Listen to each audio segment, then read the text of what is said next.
this is what we want. So these cows going out on long lush grass at the moment, the spring calving cows. Now they're just coming in from out in the field, and they're going straight onto this rough. It's just hay. Like I said, the quality of it is pretty much bottom tier. I wouldn't say it's great. It looks a bit dull.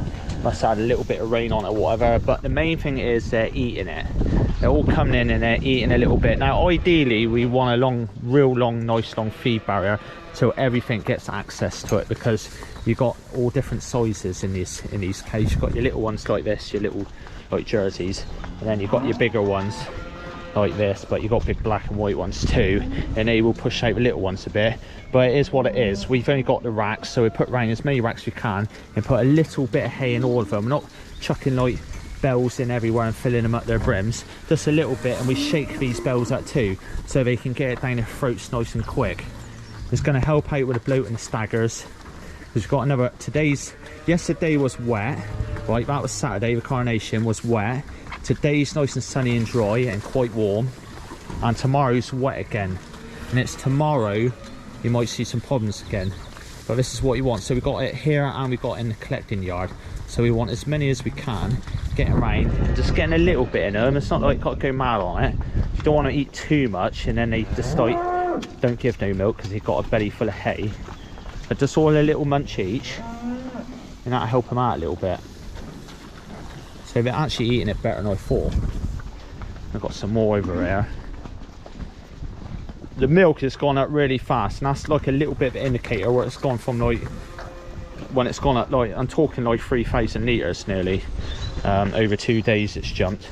So you're gonna, when it's like that, you got to expect to see a few, you know, you might expect a few problems. And it's your little cows what get that bloat or the staggers. Ones like this, you know, ones like that would be chucking out a lot of milk, giving more than they can handle, and you want them just to get a few little munches off of it and then go back out on the grass, because they're going out of longer grass than usual too, because really we're only starting the second rotation now, truthfully. You know, we should be like, you know, nearly towards the end of the second, 3/4 of the way through the second, and going in the third before long, but we're way behind just purely because of the weather. Can't do much about it. All you can do is try your best. Try your best and do your best, and if you do have one or two die, don't like beat yourself up about it. Or yeah, no, you don't want many dying, but you don't want any dying. But if you do get a few down staggers and whatnot, you know you've put a bit of effort in, and you try. Like this one here, see, it's a typical cow.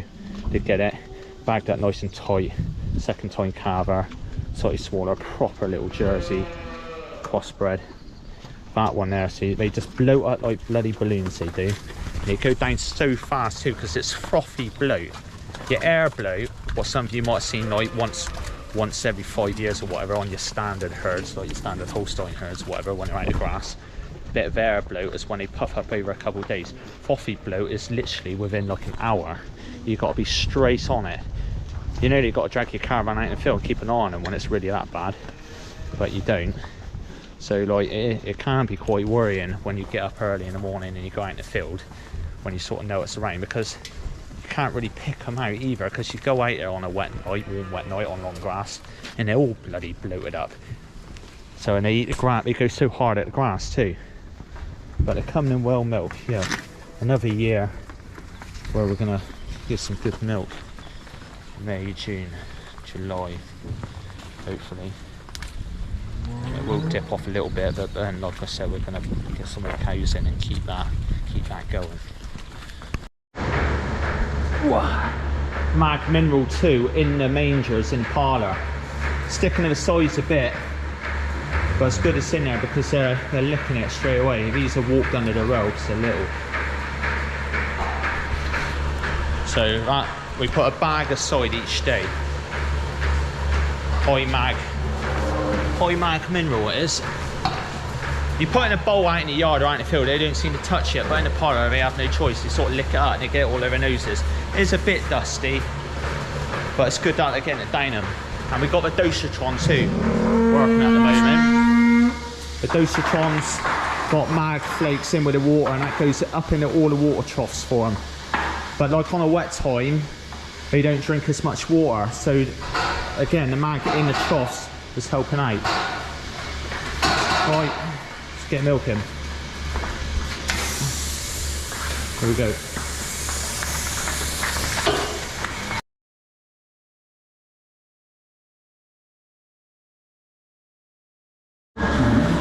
Cow like this, we're barring off, come in 3/4, don't give a great deal of milk. So she'll get a tape, so she won't get served up. And say we get like 25 like that, sort of 3/4 or whatever, or what we don't think wants to go to bull, get served by AI, and we're barring it off, and then we're buying a fresh lot. Here's your sort of cows, what get the mag and grass staggers. Lacing the milk out. Little, we give a weight in gold these cows, these little ones. You know, they don't give as much as a Holstein Friesian or a bigger cow, but compared to weight to milk ratio, they give a hell of a lot. You know, if that was the size of a like 650 kilo Holstein Friesian, it'd be like bloody 50 litres. You know, because they're giving like 27 litres at the moment, that size. You imagine if they were like 650 kilos. 2 o'clock bank holiday Monday afternoon. Now, we've been making the most of all this wet weather we've been getting over the coronation, and we've been sorting a few calves out. So we've made a few new pens. These are all the calves on the spring unit left on milk. So we've got youngest ones here. Then we've got a few older ones. We've just regrouped them into 3 groups. So these are a little bit bigger. Majority of them are all heifers now. We've only got 1 or 2 bulls over there. We've had an extremely good heifer run this year. So I think the AI sex semen is pretty much coming about 90%, I reckon. We were running a Friesian bull, so I can't say for sure, but the Friesian bull usually chucks more bulls than heifers, and we've had a lot more heifers this year. Maybe it's a one-off, maybe it's not, but we've had a good heifer run nevertheless. They've all come out pretty good too. So they're all set, and Timbo's made a makeshift water trough there for these 2 pens. So it's water what has helped the crypto out this year, because we have had crypto over all the calves, but the water has helped it. Literally nothing died of illness. I think we've literally lost 1, and in total we've lost 6, and a few have just been born dead. So a really good run. Now, one of you said in the videos, why do we plant that wild birdseed? Well, we plant a lot of wild birdseed. We do a lot in the spring, and we do a bit in the autumn too, and it's all to do with we're in countryside stewardship schemes on all the farms. Now, this farm here is a 500-acre block, and this is higher stewardship. And then we've got another 375-acre block down the road what is higher stewardship, and that is all plumbed into this place. So on a year like this, it can be a little bit of a nightmare actually. We've had a good run last couple of years planting in the spring on this farm, but this year planting all that stuff has give you a little bit of a headache. But we do it for the birds, to help the birds out, but we also get paid to do it, so that's why we're in that scheme. Back at home on the all year round calving unit, that is mid-tier, so it's not so extreme, but we still do 12 hectares of wild birdseed spring and autumn, and that is posing a real problem this year because we just have not had time to get on the ground. Now, all that has got to be established by the 2nd week of June. So we are getting a little bit close to the bone now, but there will be a time when we just go out there and literally scuff it in. But looking at the week ahead, this week's all weather's pretty rubbish. But going into next week, it's looking a little bit better. So hopefully we'll see some sun, and especially with this time of year, even on the wet ground down on the all year round calving unit, that does turn around fast. It can be absolutely waterlogged, and then within like a day or 2 you can be out with the mowers mowing. Here we go. All the calves all born this year on this farm. This is youngest ones. The ones weaned off are over there in the shed, and they're still on hay and cake because it is just too wet and cold to let them out at the moment. These calves, this ground is too exposed, and if we put them out in the field, we would have a real problem with just calves hanging around gateways, getting cold, getting pneumonia, whatever. So we've just kept them in. It's the longest we've ever kept them in. Usually they go out like early March, even when it's cold, but it's been dry or it's been warm and not so wet, but this is just wet, and it's been quite cold up to now. I think today is the first day it's actually been a little bit warm. So we're getting there. I think by the end of this week we should be able to work literally everything out. But these calves now, since we've done these sheds here, they will stay in till they've been weaned, because we've come this far and this is all going really well, so we'll keep these in. We're thinning a few bull calves out, but it's literally like 1 or 2 in each pens, and these are practically all heifers here what have been born. There you go, there's a sign of like he's quite a young calf, but he's got a little bit of a shitty bum, so they all need fresh water. Got to keep the fresh water up, fresh water twice a day on young calves. When they're a bit bigger, they can have a water trough. But the like early calves, like under 3 weeks old, you've got to tip their water out twice a day, every day, to keep that fresh water, because they just drink it, don't they? Right, I'm going to go and get cows across the road. I put my jacket on because this is starting to spit. So we go another wet afternoon milking, I reckon. Another cow here with milk fever. I put straight in the vein. Just shot her in the shed here, mate. She's gone straight down. Fucking pain in the ass. It's nearly every cow, be honest. Just getting this, and it's like 2 or 3 days after calving too. So we're chucking magging everywhere, but you know, at least they're not going down as fast as, like, you know, we could. So we can get a bolt on them, and I expect this one to jump back up in a minute. There we go. Look at that.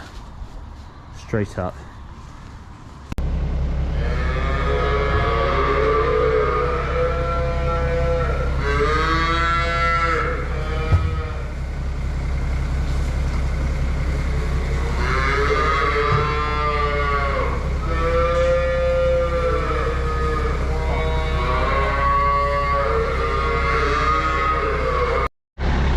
TP of air, still using it as a milk pump. Pipe here going through. With these calves. These calves, first time on this feeder, seen it blended in alright. Those calves there. Just changing the teats on their 20 teat bar. Some of them were absolutely messed right up. Look at that. He was on like that. So we're a bit late to the party on that one. But we've got them all done, and I'll put them back in. Right, carnation party night, I reckon. Josh has dropped that pit quite a lot. That 3,000 gallon a time definitely makes a difference on that pit. We had a 3,000, a 3.5 and a 2.5 taken out the other day, and we dropped it a foot. So a day of a 3,000, that's keeping it going. That's keeping that pit down, because he does fill up fast, especially with all this bloody rain we're having. Just shutting the gate, end of the day, when you knock off. They're all happy. They've just been milked, and they're all pretty much sat down. Tracking on alright, to be fair.